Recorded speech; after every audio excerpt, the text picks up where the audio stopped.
Harper awoke to the soft sound of the wind gently tapping against the bedroom window.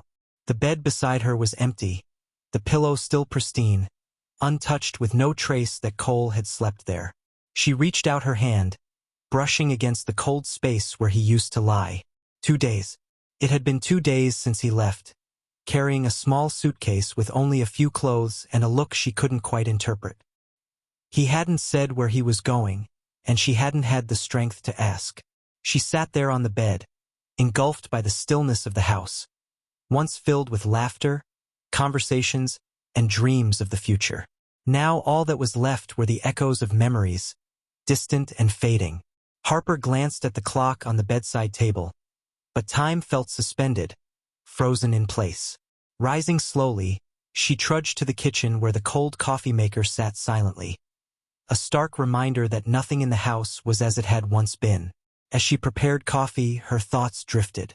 She recalled the day she met Cole in that noisy university cafe. He'd been shy but persistent, returning day after day just to catch a glimpse of her. She smiled at the memory of their first date, a simple walk in the park where he first held her hand.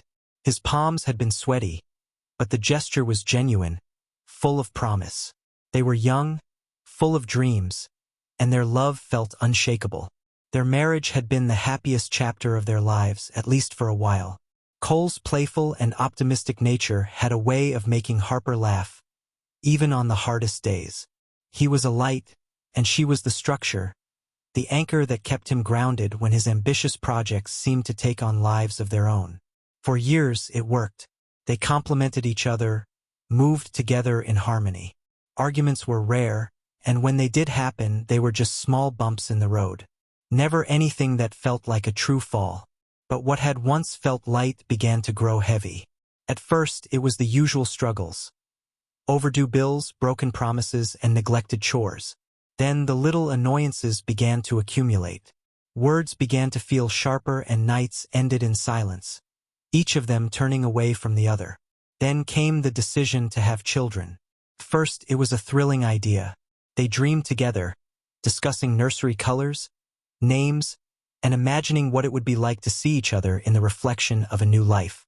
But as the months passed, the tests kept coming back negative. Harper held on to hope, but with each failed attempt, she felt more and more defeated. Cole, always the optimist, kept insisting at times that there was no rush. But to Harper, his words rang hollow, as though he didn't fully grasp the weight of the situation. Tests and doctors' visits eventually revealed the truth that Harper had feared. Her body wasn't able to conceive. And that was when things truly began to unravel. Cole wanted to talk, to explore alternatives. "We can adopt. We can try treatments," he suggested, holding her hand gently as she turned her gaze away. But Harper couldn't see him without feeling guilty. If she loved him, how could she condemn him to a life without children? How could she deny him the chance to be a father? The distance between them grew quickly. Harper stopped discussing the future, avoided his touch. At first, Cole tried to stay calm, giving her space, but his patience soon turned into frustration. "You need to talk to me," he urged one night after she had spent hours in silence, staring blankly at the television without really seeing it. "Talk about what, Cole?" she replied bitterly. "I feel like a burden. Every time you look at me, I can only think of what you're giving up." "I'm not giving up on anything, Harper. I chose you. I didn't choose to be like this." The tension between them had been building for months. Arguments had become part of their daily life. It didn't take much to ignite them. The sound of the alarm clock, a dish left in the sink, forgetting an important date. But deep down, Harper knew the fights weren't about those trivial things. They were about everything they hadn't said to each other.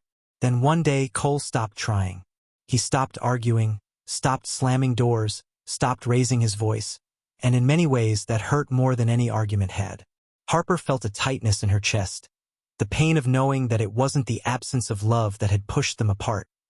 It was a sheer exhaustion from fighting for something neither of them was sure they could save. Now Harper sat alone in the apartment that used to be theirs. Her eyes drifted to the envelope sitting on the kitchen table, the lawyer's name printed in stark, cold letters.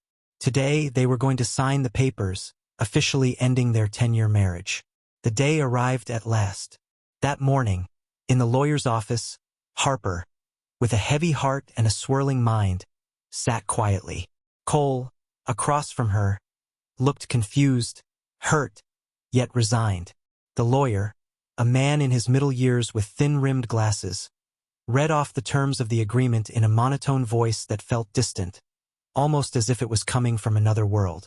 Harper gripped the pen so tightly her fingers ached. Her eyes flicked to Cole. He was staring at her, his gaze so intense it sent a shiver down her spine. For a brief moment she nearly faltered. She almost told him everything, almost begged for help. But then she remembered the lonely nights, the unsaid words, the way everything they had both kept locked inside had hardened her resolve. That's when Cole said something that would change everything. "Stop. Don't sign that." His voice was urgent but soft. "I know you're sick." The world seemed to halt. Harper felt as though all the air had vanished from the room. "What did you say?"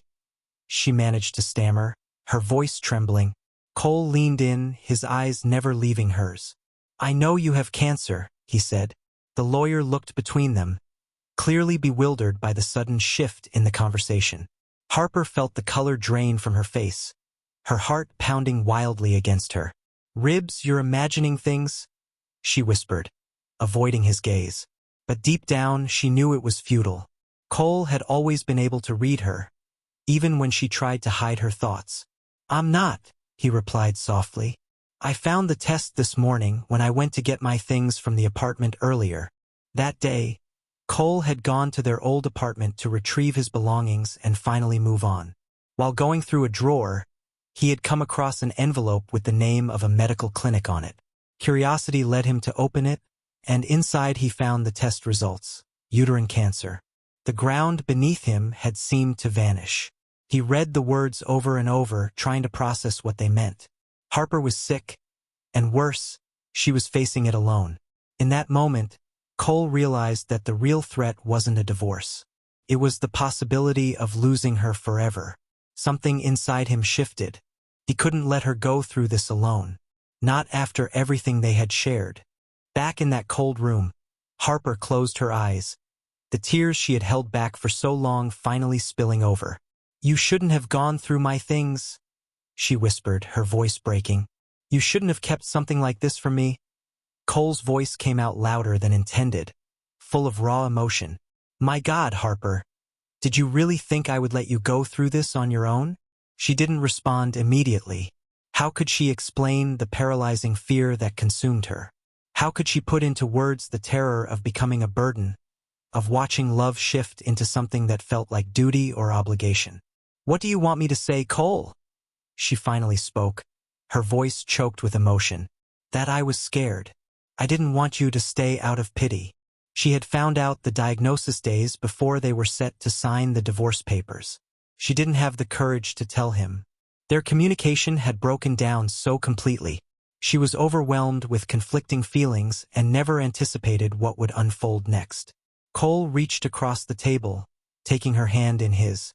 The touch felt so familiar yet strangely distant after months of separation. It sent a shiver down her spine. "Do you want to know why our marriage came to this?" he asked softly. "Because we stopped fighting for each other. But I'm still here, Harper. If there's one thing I've learned in this moment, it's that I don't want to lose you." His words hit Harper like crashing waves, sweeping away years of built-up hurt and resentment. As she looked into his eyes, she saw something she hadn't in a long time. It wasn't just a quiet love that settles after years of being together. It was a passionate, intense love that faces every storm, no matter how fierce. "I'm not going anywhere," Cole said, squeezing her hand. The lawyer, realizing there was no divorce to finalize, cleared his throat discreetly. Harper and Cole, however, were lost in the moment. For them, there was no one else in the room. "But what if?" Harper began, her voice trembling. Cole interrupted her, gently placing his finger on her lips. "No, don't even think about it. We'll face this together, one day at a time." She nodded slowly, feeling the weight that had been pressing down on her for so long lift from her shoulders. It wouldn't be easy. She knew the road ahead would be difficult and filled with uncertainty, but now she wouldn't have to walk it alone. The lawyer, realizing his work was done, quietly gathered the divorce papers and placed them in his briefcase. Harper and Cole remained seated, hands intertwined, each lost in their own thoughts. Finally, Cole broke the silence. "Shall we go home?" he asked softly. Harper hesitated for a moment. Home. The word had taken on a new meaning. It was no longer just a place, but a feeling. Safety, comfort, love. "Yes," she replied, a small smile forming. "Go home." They left the office hand in hand, leaving behind not just the divorce papers, but also years of misunderstandings and poor communication. The future remained uncertain, filled with challenges and obstacles. But now they would face it together. In the weeks and months that followed, Harper and Cole rediscovered a love that had once brought them together. The medical appointments, the grueling treatments, the nights filled with fear and uncertainty. It all brought them closer in ways they never imagined. Cole was there through every step, holding her hand during chemotherapy, reading to her on nights when the pain kept her awake, constantly reminding her of her strength and beauty even on the toughest days. In turn, Harper learned to appreciate life and love in a way she never had before. Every moment with Cole became more precious, every conversation more meaningful. They began to dream again, making plans for the future, no matter how uncertain it might be. Nearly 2 years after that fateful day in the lawyer's office, Harper received the news they had been waiting for: remission. The cancer had regressed. Though the road was still long, there was hope. That night, they celebrated with a simple dinner at home. Cole surprised Harper with a velvet box. "I know we're already married," he said, opening the box to reveal a delicate diamond ring. "But I want to renew our vows. I want to promise you again, with even more certainty, that I'll be by your side in sickness and in health, in good times and bad." Harper, tears welling in her eyes, could only nod. She was too emotional to speak. Cole slipped the ring onto her finger, sealing his promise with a gentle kiss. Months later, in an intimate ceremony in the garden of their home, the same garden where they had shared so many memories, Harper and Cole renewed their vows, surrounded by friends and family. They promised eternal love once more. This time, the words "in sickness and in health" held a depth and meaning they could never have imagined years before. It wasn't just a phrase spoken during a ceremony. It was a promise lived, tested, and strengthened through adversity. As they exchanged rings and exchanged glances laden with emotion, Harper and Cole knew that real love wasn't about perfection or always happy moments. It was about choosing to stay when leaving would be easier. It was about finding beauty in difficult times, strength in vulnerability, and hope even on the darkest days. And with a kiss that sealed not just a new beginning but also the journey that brought them there, Harper and Cole embarked on the next phase of their lives. The future was still uncertain, as it always is. But now they knew with unshakable certainty that they would face every challenge together. Because in the end, it wasn't just the words spoken in the lawyer's office that had changed everything. It was the thousands of words, gestures, and moments they had shared since then. It was a love rediscovered, deepened, and strengthened. This, they knew, was stronger than any obstacle life could throw their way. So guys, if you liked today's story, please like the video and subscribe to our channel. And don't forget to press the bell icon. Thank you for watching.